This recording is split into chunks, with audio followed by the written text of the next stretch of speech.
Good morning, babies. Good morning, parents, or afternoon if you're watching this in the afternoon. Welcome to Baby Bubble. My name's Helen, and today I'm going to be showing you a treasure basket, hopefully giving you some ideas and confidence around using a treasure basket. And then hopefully, my hope is that people will comment ideas to inspire each other and myself. So treasure baskets are amazing because they're really open-ended. You can make it bespoke to your baby. But if it's the first time you've ever done it, you want to go for a bit of a range. So I've gone for a few things from the house. So mainly from the kitchen. And then just other things that are of common interest at the moment. So a mask, obviously. What the heck is a mask? Babies are probably wondering. I put my keys in there because babies always love keys, no matter who they belong to. And I've got textures as well. So I'm going to go through each item individually and give you ideas. So obviously for your first treasure basket, you could copy mine. But I would imagine you kind of know, oh, baby wouldn't be interested by that, so I'll do this instead. And that's great. That is the idea. I'm not here to preach at all. Other than to say that treasure baskets are such a huge responsibility because essentially everything that's in the treasure basket is not a toy. So you need to anti-bac everything or sterilise it if you can, if it's safe to do so, or a fresh thing, just so that it's safe to go in baby's mouth, because no matter what you do not want to put yourself in a situation where you're constantly going, no, not in your mouth, not in your mouth. We don't want that. We want full exploration. We want every cognitive turning. We want every language possibility to happen. So if we've got limits on our treasure basket before we even begin, let's rethink the treasure basket to take away the limits. So you need to be comfortable with everything that's in here. So I might have something in here today and you're like, oh my God, never do that. Keys are sharp. That's fine. Don't put them in. It's supposed to be an experience that is really good for you, and baby will pick up on your stress and your tension. My cats are going crazy. What's wrong, guys? They'll pick up on your stress and your tension, and we don't want that at all. So, you know, make it comfortable for you. Sorry to be banging on about this. Heavy supervision, and let's explore my treasure basket. Now, you can see already that I have, even though I'm holding it up to the camera, obviously for baby, we would put this on the floor, and we would present it so that every item can be seen. So, treasure baskets are an awesome way for us to encourage, and also for us as parents to learn how to be child-led. So we would just have the basket, quite simply. It's attractive. Everything that's on offer can be seen slightly.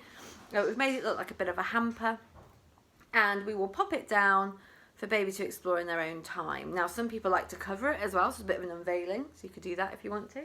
So my first item today is the biggest one, which I think baby would go for first because of the colour as well, is a shower scrunchie. This will go in their teeth, and the gaps are perfect for little new teeth to get caught. Bear that in mind.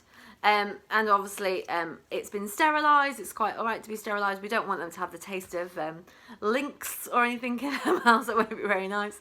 But you know, if they're in the bathroom with you and they're watching you use this every day, it'll be great interest to them. So let them explore it, let them scrunch it. Great new words of, ooh, squidgy. Maybe it's a little bit damp as well. Ooh, wet, wet. And then maybe once you feel like they're losing interest and they pass at you because they're probably going to think it's yours, you could be like, yeah, that's what we do with it. Yeah, scrunchy. Or whatever you call it. These have got lots of names. Okay, put that out of the way. My next item is a hairband. I always remember my children being fascinated by a hairband. They saw one on my wrist. It was either in my wrist or in my hair. And they were always interested. Now, this might be a little bit too small for you, which I totally get. Babies quite like to have a bit of a wind with it. You could always go for a traditional scrunchie, you know, the bigger ones, anything you've got. Maybe you're a hairband kind of mom. Maybe you're a bandana kind of mom. So put that on offer. The thing that's always in your hair, because they're looking at it all the time. Then I've gone for an item from the kitchen, a silver spoon. So obviously when weaning, it's mostly plastic and rubber sorts of spoons. which is fine. Maybe you've just stuck to these, that's great as well. If this isn't going to be new, don't bother putting it in. But these are great because you can put them in the freezer. So baby might be expecting it not to be cold, and then there's a bit of a surprise. Gorgeous on the gums. A frozen silver spoon from the freezer, excellent for teething.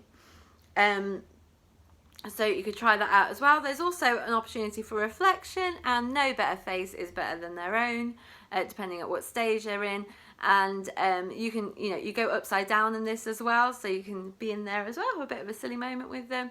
So just a really simple spoon, obviously safe to go in the mouth. We know it's clean, and baby can enjoy it if it's extra cold or just at room temperature. Right, let's go out the kitchen. So I've got my mask, fresh mask, not yet bent. Baby can have a go at bending that. There's obviously the strings to think about as well. Now don't rush to get this out and put it on your face. Let's see what baby thinks it is. They'll probably want to put it as a hat. They might just scrunch it up, which is fine. They're cheap as chips. We don't need to worry about this. It's freshly out of the packet, so there's no need to sterilise it. We know it's clean. And then, yeah, mask. Mummy has to wear a mask. Where's Mummy gone? Quick game of peekaboo.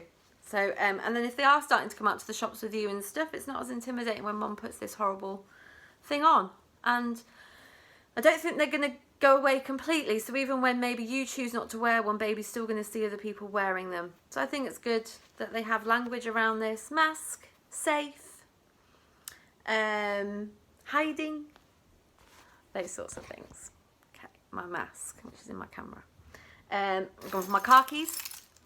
Obviously, depending on where you're sat, baby will press buttons, so make sure your car's locked at the end. Definitely going to go in the mouth, so if you've got anything that couldn't go through the sterilizer, like my fob, I would probably take my fob off. And then I've also got a jewelled keyring that I would take off because these little jewels come out. So yeah, just really nice for baby. It's something that they see in your hand fairly often. So it just gives them that idea of Mummy's sharing everything with me. Hooray for Mummy! Car keys. Then I've gone for our little remote controls that we have in the kitchen. Now these press down, which baby loves buttons as soon as they can figure this out. That's a really nice thing to do. Obviously really colourful and bright. But I mainly went for them because there's two of them. So you could have put 2 spoons in, 2 shower scrunches. Think about what you've got around your house for 2.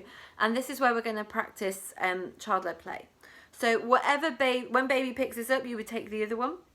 And then you are going to copy whatever baby does. So I imagine it's going to go in their mouths. I imagine they're going to probably throw it, drop it. You're going to do exactly the same. And you are going to take this opportunity to practice being child-led, because it is not an easy thing to do. The earlier you can get your out of your head and into your baby's head, the better. So practice being child-led. So always have one thing in your treasure baskets that can be duplicated, so that child-led play is a thing to practice every time. Hooray! Okay. I've put a sock in. I always remember when my children were crawlers, they were obsessed with certain socks. So I've gone for like my super soft, scrunchy socks. Maybe you present this to them in a way of a ball. You can have a quick throw around together. A song might come in at that point as well. Ready and up and down. Things like that. It's a lovely texture, nice texture. It doesn't need to be associated with the foot at all. It's just a piece of fabric that baby might be interested by. I've gone grey and white, but it could have been a black and white sock as well to help with early focusing. And then finally, I've gone for a silicone item from my kitchen, which is a spatula today. And my silicone item is amazing for people that are trying to push those teeth through. So really lovely for teething. It's colourful as well in most situations, your spatula. It's got a hole at the bottom, so baby might want to explore that. It's fairly squidgy, they can manipulate it slightly, which is good for them. Silicone's awesome, so if you can put anything in there that is silicone, do it. So I hope that's been helpful. I feel like I've talked really fast, so I apologise. I do get very excited about treasure baskets because they're open-ended. You can make it fit your baby, and they don't cost a penny. It's just about walking around your house with a little bit of imagination and then being child-led. Nothing better. So enjoy, please comment below, help each other out as well. If you've got any great ideas, please see this as a community. You can put, oh, we tried this, it was excellent, in the comments, and then hopefully you'll see each other's learning and inspiration too. Have a wonderful day. Bye bye.